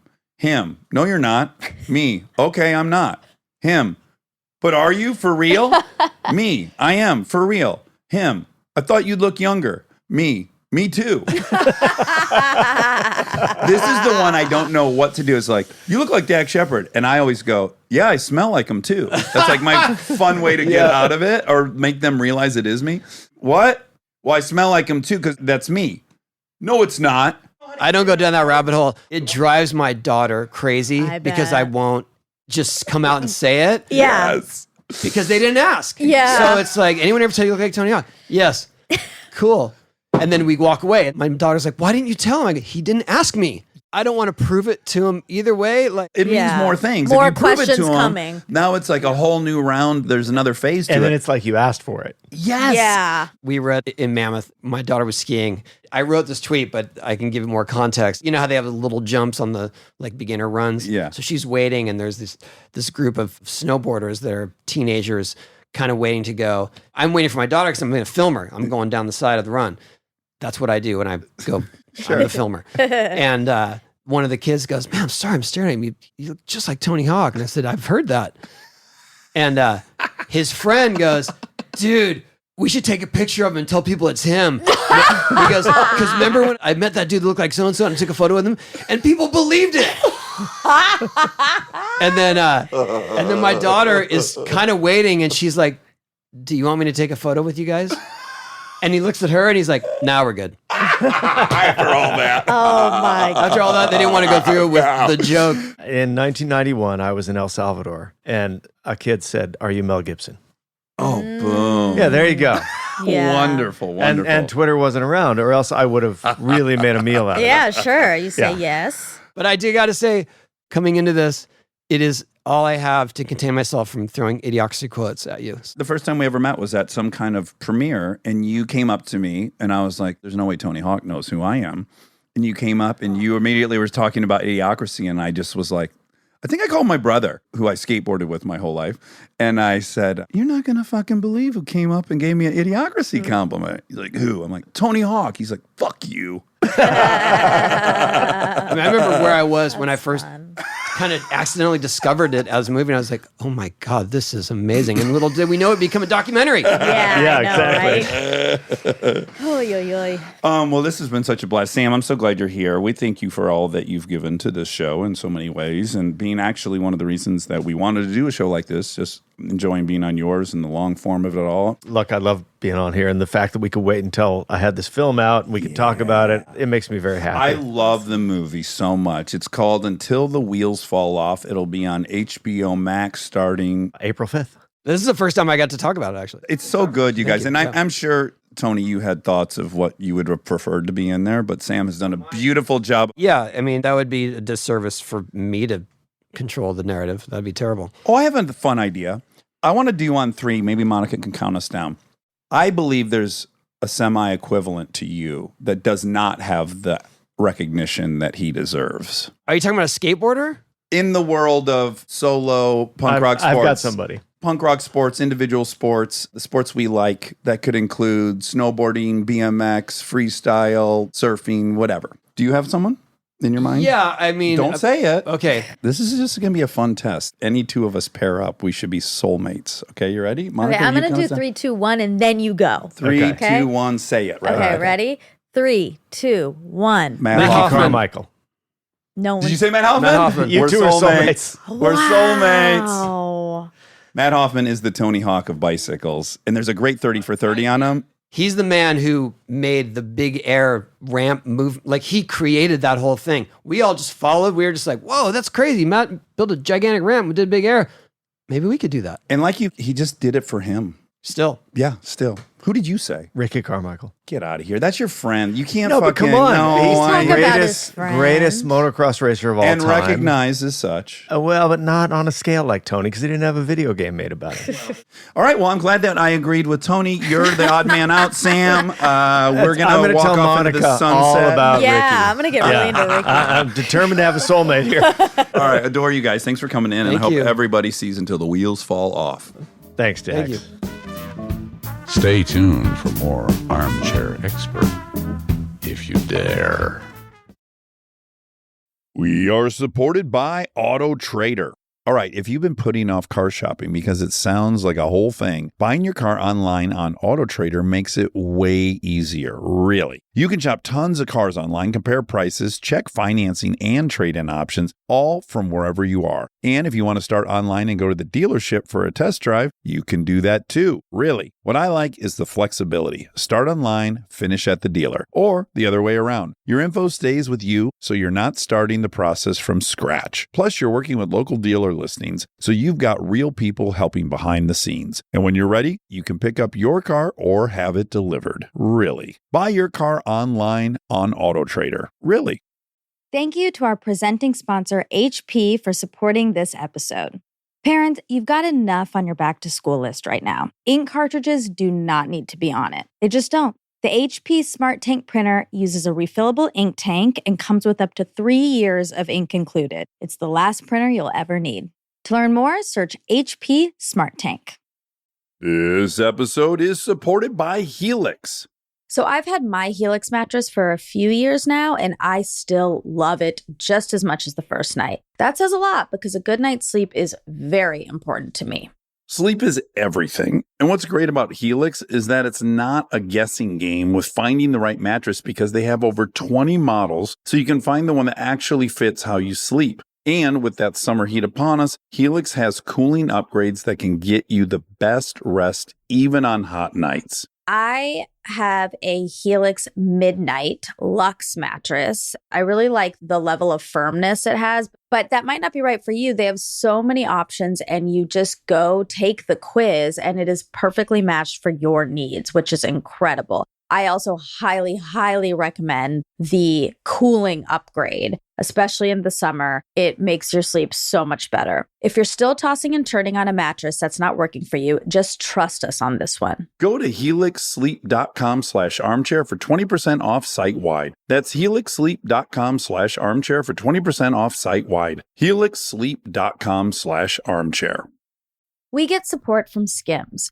Oh man, do I love Skims. I've been living in the Skims lightweight cotton collection all summer, and I have to tell you, getting dressed has become so easy. I just throw it on. It just feels right immediately, whether I'm grabbing coffee or I'm on the couch all day or I'm out, even going to dinner. The cotton is so lightweight and breathable, which in this heat is a non-negotiable. The cotton jersey t-shirt, I just need everyone to know about this one. This one hugs in all the right places. It's very soft and it still looks and fits the same after months of washing, which is very hard to do, I feel, with t-shirts. I've been wearing the black cotton jersey t-shirt with basically everything all summer long. It goes great with any pattern skirt or shorts or pants. I mean, anything, truly. I believe that's probably my favorite piece from the cotton collection, but they also have great lightweight cotton thongs that are so comfortable and they're cute. That is a very, very hard mix to achieve, especially with undergarments. I feel if you can find some that are cute, but also comfortable and do the job, that is a win. And Skims has really, really figured that out with the lightweight cotton collection.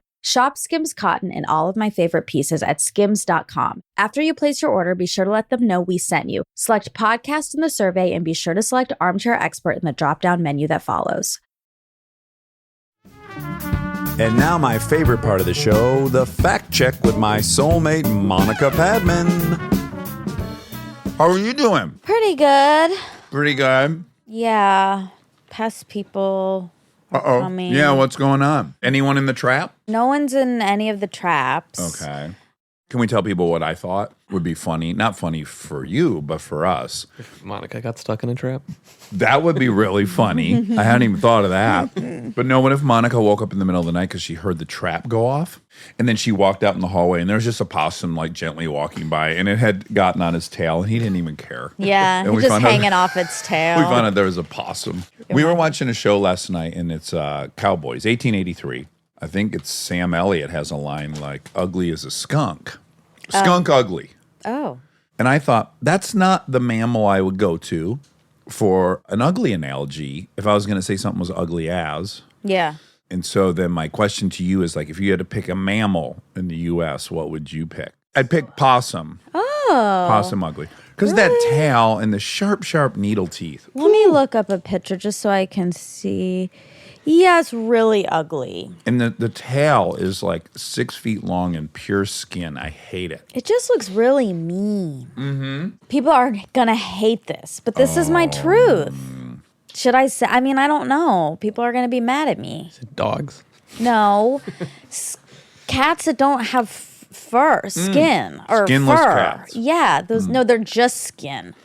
Oh, right. Not skinless. Hairless Yeah, cats. Hairless. Yeah. I am pretty repulsed by that. They're pretty wild looking.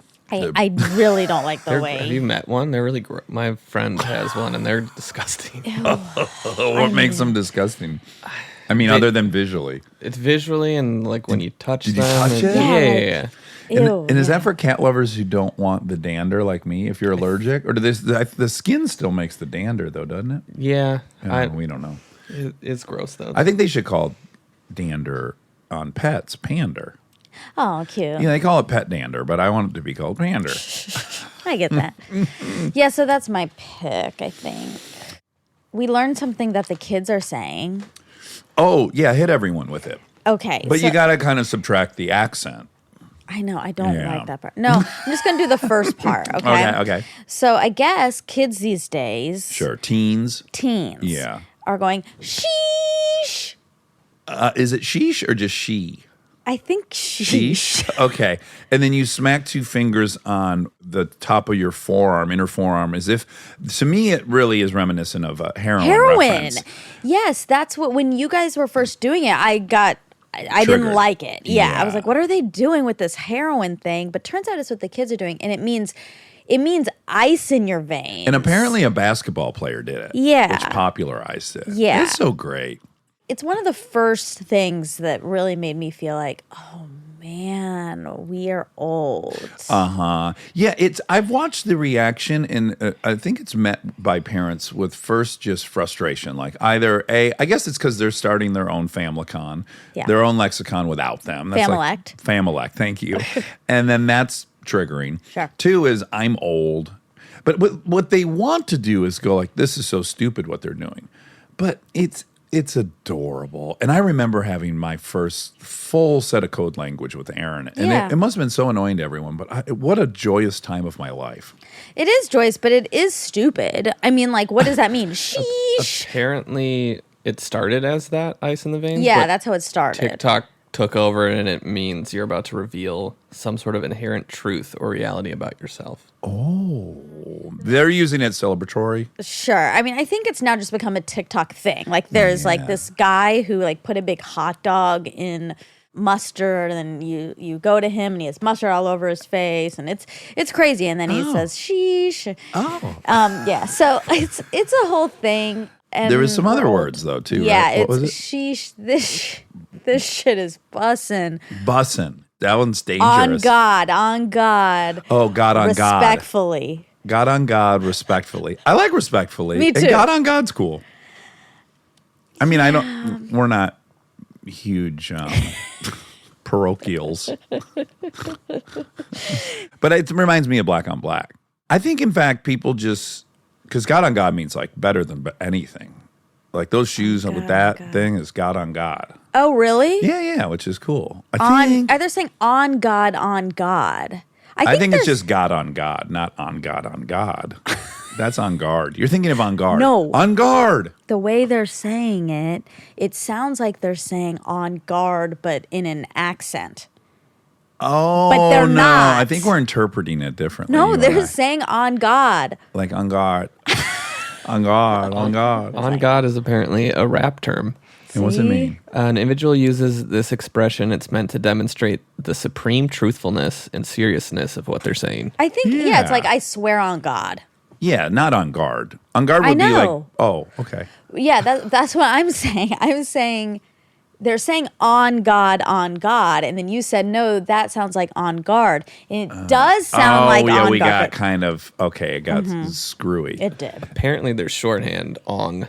Ong. I don't think we're allowed to say that. Well, okay, now I'm introducing two more. I get it. I was wrong. Now, God on God sounds cool, like gold on gold, gilding the lily, Sure. triumphant on victory on triumph. So, but I would like to propose and push for people when something's really, really fine, really fresh, really fly. You go, black on black, like that's beyond. Yeah. That's like a so 10 did you out of just 10. make it up? Or? Yeah. Oh, okay. But it's from Black on Black from our ads, our Chrysler Pacifica ads. Right, black on black. That's like reserved for Jordan's game-winning last Best case. Yeah, that's black on black on black. Do you think it's Although that's confusing because he is black. exactly? I don't want it to be a racial. No, thing. everyone should know it comes from a van. Okay. God, on God. Oh my God, on God. I think, in fact, Yeah. So anyway, we learned something about the kids. and that but was actually, cool. like, we learned the words and we're more lost, to be honest. We Exactly. learned, we have more questions than answers. It opened up so many Even questions. Rob's descriptions of it made less sense to me than even the word. I actually just like how I feel when I hear on God, on God. yeah. And then I feel like, my Respectfully. shit, respectfully. Bussin'. Bussin's That dangerous. shit is bussin'. That really sounds like AAVE, African American It Vernacular does. English. It does. It does. And it probably goes without saying, there's a lot of white children we learned all this stuff from. Correct. And Yeah. it felt a little problematic. I don't know. But what do we feel about just like kids loving black hip hop culture? Yeah. I mean, Are they allowed, like if their idols are saying bussin' and they say it bussin', is the white kid obligated to go bustin'? right. Bustin' makes me feel good. That's the original bustin' from who you gonna call Ghostbusters? Sure. Yeah. But because we were having this big debate with all these adults yesterday about it, and we were talking about bussin', and I was like, well, yeah, busting. And they were like, I don't think so. Like bussin' kids into a school? I don't know. And then that's also. Rob? Let's see what bussin' is. Well, there was this Reddit thing that said, "What the fuck is bussin'?" Oh, Yeah. okay. I do like that there's articles about what all this means on TikTok. Yeah, it's No it's one knows. when I see my mouse, Yeah. I'm gonna say sheesh. Respectfully. No, mine is a call for help. Oh, okay. Bussin' means something is really good. And how do you spell it? Bussin. Bussin'. But I do think Like that is a hussin'. form Hussin' of. Minaj. I do think that is a form of busting. Apparently, it's usually used when talking about food. Ooh, this steak is bussin' Minaj. I want to know. That's another thing I'm putting out on the table. Oh my god. To go straight to giving propers to hussin'. Well, sure. So whenever, anytime you're gonna say bussin', add Minaj. that shit is bussin'. Ooh, this Minaj. pasta's bussin' Minaj. Did you check out his stand-up? Respectfully. Sheesh. Oh, God, That okay. shit was God on God on God. On black on black on black. The van. God, I want to go back in time and jump into this. I'm too old, is what I'm saying. Oh, Yeah. yeah. Well, you just did a great job. Okay, thank you. Oh, you're not going to like this. Oh, great. Oh, I know. It's a slow morning already, but here we go. People like Megalith and the drowning, whatever character you want to play. People like. When I die. No, they like the improv interactions. So Oh, sure. just, we might have to hit one of That's those later. Okay. Just think of some fun turmoil. You've been in the water a bunch of times. So maybe just think of some other Okay. environment you could be dying in. Okay. Okay. And I'll try to remember the voice I do for it because I forget. It's just like your superhero voice. Standard. Megalith. Okay. That's great. him. That's him. Sheesh. Megalith is God on God. On God, on God. Megalith is on God on God. Sheesh. This steak is bussin' Minaj.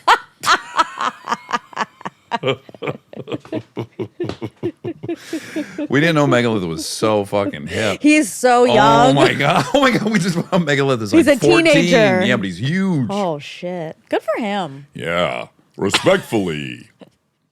Okay. Let's transition. Okay. Segue. Yeah. Sam and Tony. Yes. I love that pairing of those two. Yeah. It's so cute to find out that Sam was at those skateboarding tournaments. I didn't realize the well ran that deep with him and his love. He was a Megalith fan. Yes, mega. Because I knew he was into dirt biking and X Games dudes and all that kind of stuff. I know that was kind of his interest and his hobby. But this whole going to those things and watching Tony skate when he was a little kid. Yeah. Oh my God. How So- fun to be able to grow up and make a documentary about that person. Vision board. Vision board. What did you think of Tony? Oh my gosh. We got to take some pictures. The coolest update. Tony sent the three of us skateboard decks. Tony Hawk skateboard decks signed by Tony fucking Hawk. So nice. What if you had a basketball signed by Michael Jordan? Respectfully. Oh, God. Okay. Okay. I'm just trying to work it in. I know, but we did it a lot. I know. Okay. Okay. Okay. So nice. Yes. Really cool. We got to show some pickies. of Yeah. that. And where am I going to put it? I got to put it in a prominent spot. I suggest next to that rubber nut. You gotta mount it on the wall. Yeah. When you're going to have like a cooler hang room, people will think you're so cool if they come over and you have a fucking Tony Hawk skate deck on your I wall. know. Because they're I'm not excited. expecting that. They're expecting Mixed cheer, messages. cheer memorabilia, fancy knickknacks and trinkets. Yeah. Maybe an actual piece of real art. And then their eyes wander over and they're like, what's this thing pulling my gaze to the starboard side of the room? Oh. Is that a Tony Hawk skate deck signed by Tony Hawk? When you sent it to me, it made me really happy. It did. Yeah, because what kindness. Yeah, totally. To think to do that later. Yeah. Because he didn't come with it. And God bless Sam Jones. He ran it over. Oh, he did? Yes. Dude, this was great. This was my first ever. This is worth saying. I've never had a stop-in guest. I don't know if it's LA or I don't know what it is, but like in Michigan, you'd be home and people just come over. It'd surprise you. I like that. I miss it. And I was just making myself my normal ground beef over white rice. And then my gate thing rang and I thought, oh, what is this? So I didn't order food. And it was Sam Jones, a total stop-in. Didn't That's even text fun. and give me a heads up. That's fun. Yeah, it was really fun. I used to stop in a lot, Yes. but I'm you're not a family cool, member. I'm You're not like a cool kid, oh like a God, cool no. guy. You're a family member. That's not stopping in. That's coming home, respectfully. Okay. Honestly, with a lot of Oh, God, respect. oh, It's- well, no, not you. That sounded clunky. Like you were Why? pushing. I swear on God. Okay. I'm saying it right. Okay, sheesh. I didn't know. I just remembered about my mouse.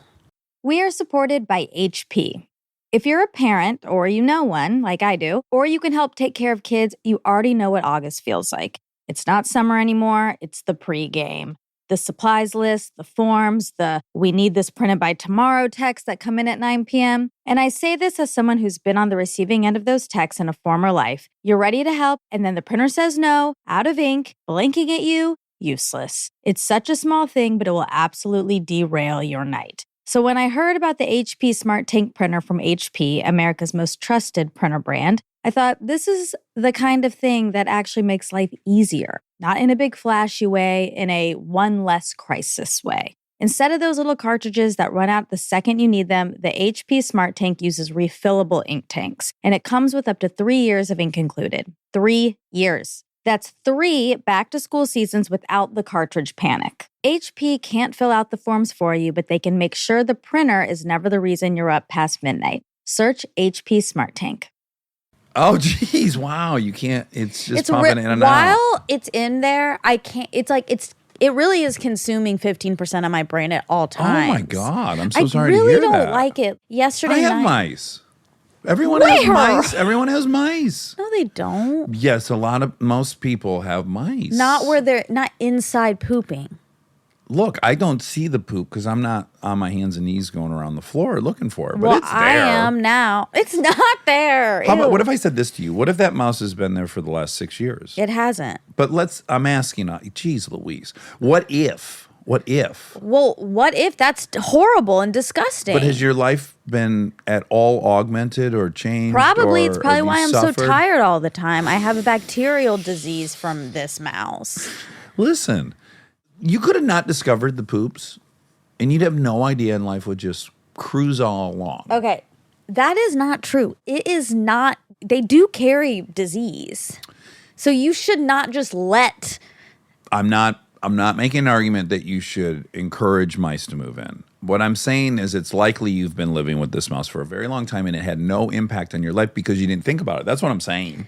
Okay, that's your opinion. Okay. I know that the mouse. Is I new. know when it came, and I know that I don't want it to stay. Okay.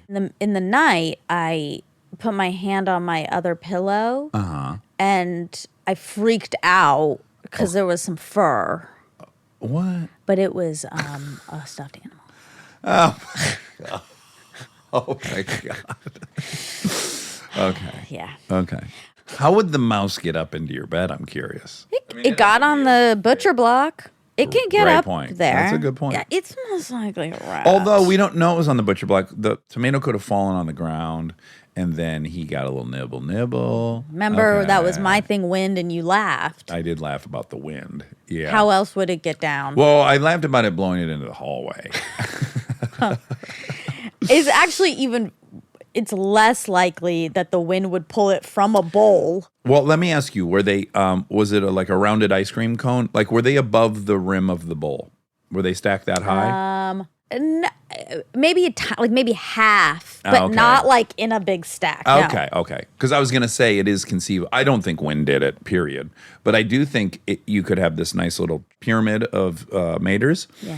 And then as they get older, they shrink and lose Sure. moisture. And then just one shrink, just a tiny enough that course. one avalanche down onto the floor. Yeah. Mickey Mouse runs in. Hey, Minnie! They come Oh over here. no, there's two.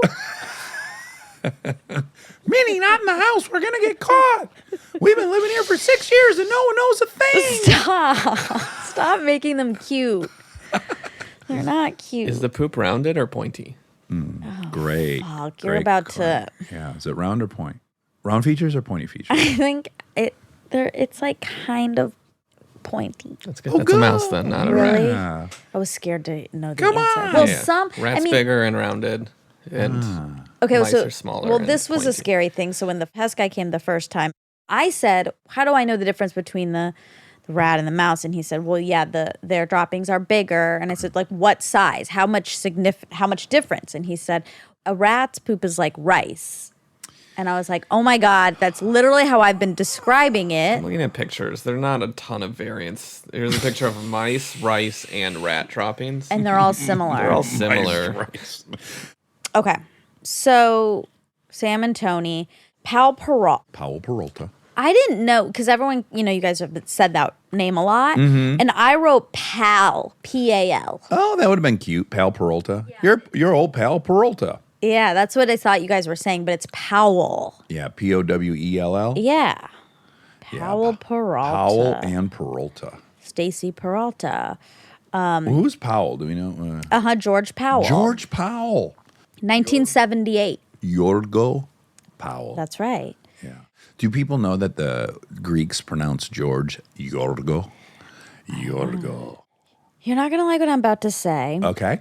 But that just proved you wrong from a previous fact check. How so? Where you were talking about how your name is Dax in German. That's still the same. It's still spelled George. But when you're Greek, you pronounce George, Yorgo. Okay, but it's a completely different sounding name, right? Yeah, but the name hasn't changed. I see. It's just pronounced differently I see. as it travels the world. Okay. I'm sure the Japanese probably pronounce George differently than we're doing it. Right. Or Yorgo. Okay, I do that. That just reminded me though. So someone commented about 2 episodes ago when you talked about the Super Bowl, how you went to the Super Bowl. Uh-huh. And you said Philly. No, I didn't. Or if I did, that was a mistake. I went to Minneapolis, St. Paul, Minneapolis. And then the other Super Bowl I went to was in Houston. No, who they were playing. Oh, Jesus, I don't even. They were playing the Falcons when you went. One of for the 2 chips. times. Yeah. Okay. But I might have also generally if I talk about that, I talk about the time I left Yeah. mid Brady. That was Minneapolis. 2017, the Eagles won that. That's Philadelphia. Yeah. Right, that's that what was the she's- Minneapolis Super Bowl. But they won. No. This is champion. that's what she's saying. That's what this person was saying. Like, we remember that differently. So it was the 2017 Super Bowl was the one you went to? No, I don't know that. No. What was the That Minneapolis? was in Minneapolis, yeah. That was at the Wait, US Philadelphia Bank won? Yes. But he still had a crazy comeback, but he And just didn't win? Patriots were in that one. So what was the final score? Okay. This makes sense. Okay, I stand corrected. I knew I wouldn't have said I was in Philadelphia. No, I wasn't saying that. 41 to 33. Philadelphia. Yep. Okay.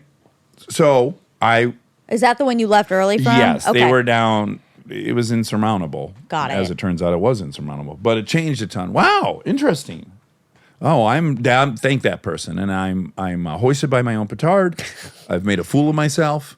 No, it's just gotta correct it, I guess. I thought you were talking about the one when they were playing the Falcons and you were promoting chips. In Houston. But you didn't leave early for that one.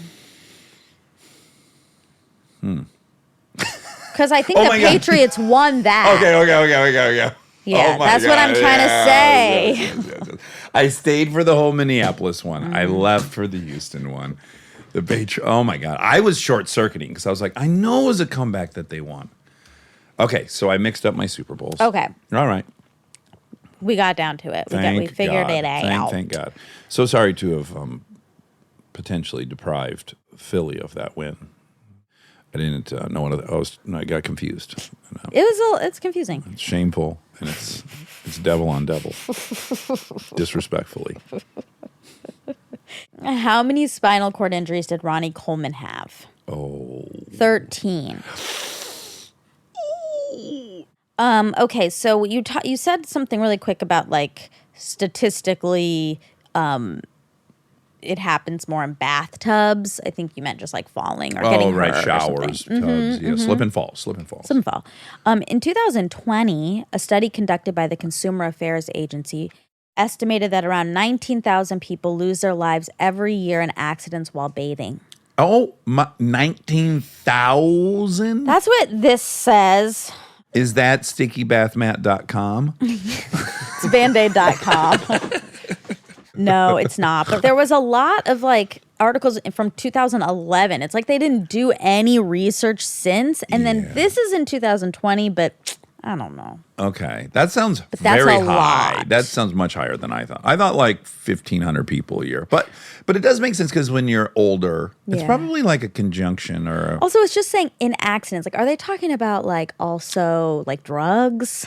no, because that gets its own thing. And that's like Okay. 58,000. But sometimes they're in the tub. Oh, right. So that's what I was going to say. If you're really, really old, a lot of people that are elderly go down in the tub. Yeah. My tub was not draining well recently. And so I was in the tub. I got in and it was so slippery. I had to stand on like the sides of the tub. I was doing like a straddle Oh my gosh. because I had to get it clean. Yeah. But I had to get out of there. Like I was definitely going to fall. Oh my goodness. It's a ding, ding, ding, actually. That reminds me. I was like, what is that triggering? Seeing you like trying to stabilize in the tub.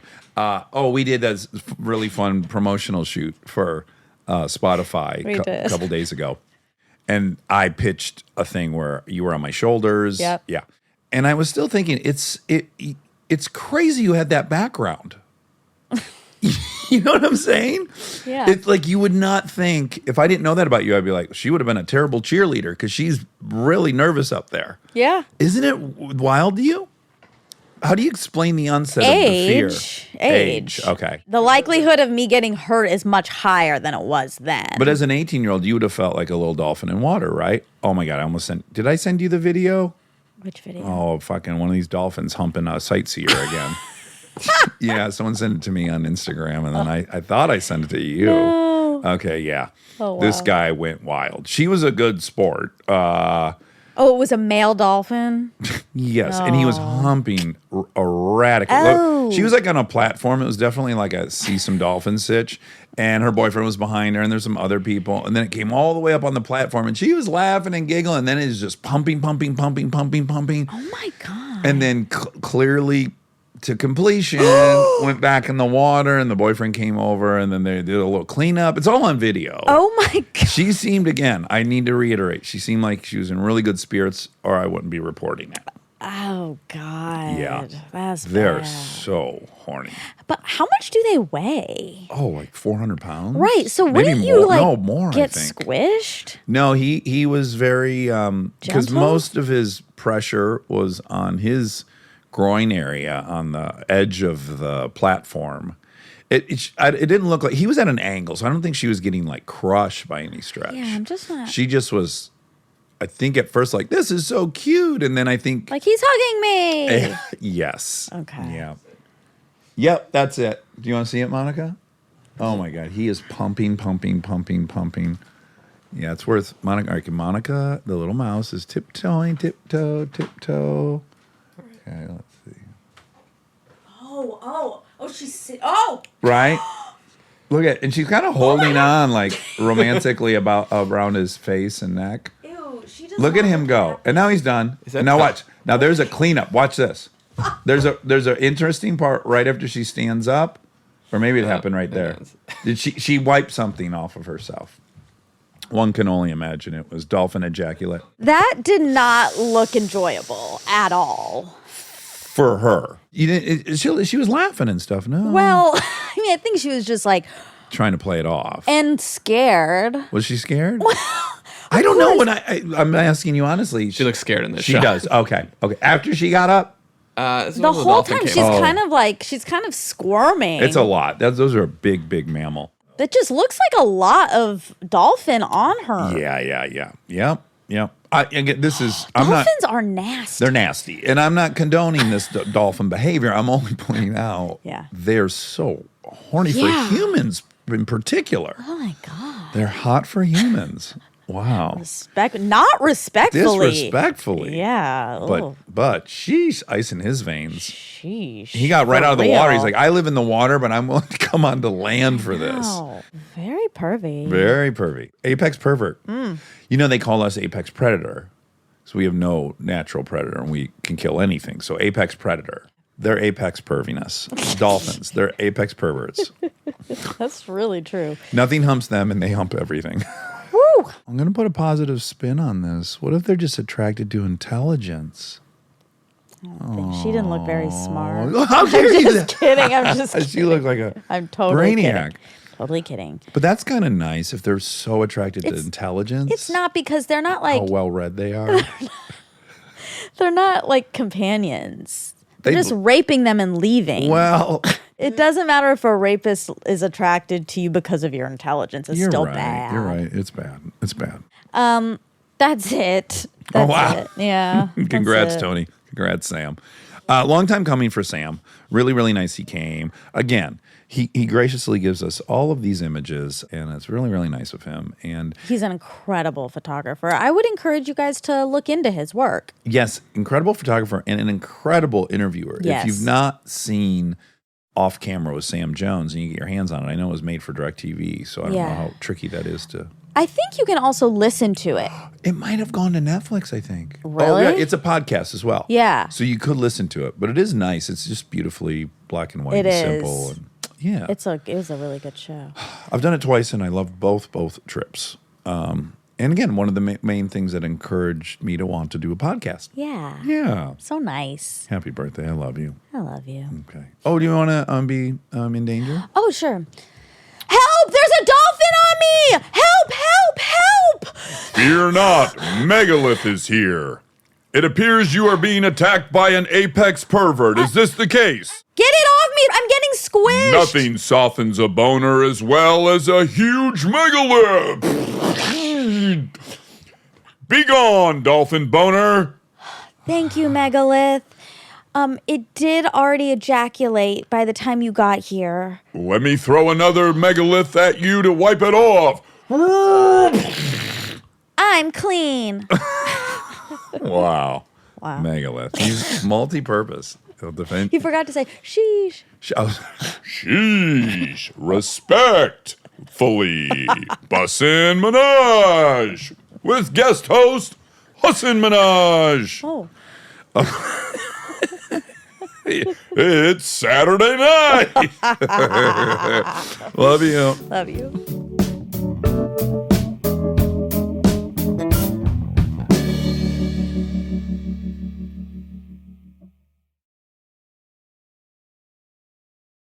We are supported by Allstate. Checking Allstate first could save you hundreds on car insurance. Not checking that your keys are actually in your hand before you close the car door. Have you ever stood in a parking lot full of sun staring at your keys sitting right there on the seat 4 inches away and completely useless to you? It's a very specific kind of humbling. Yeah.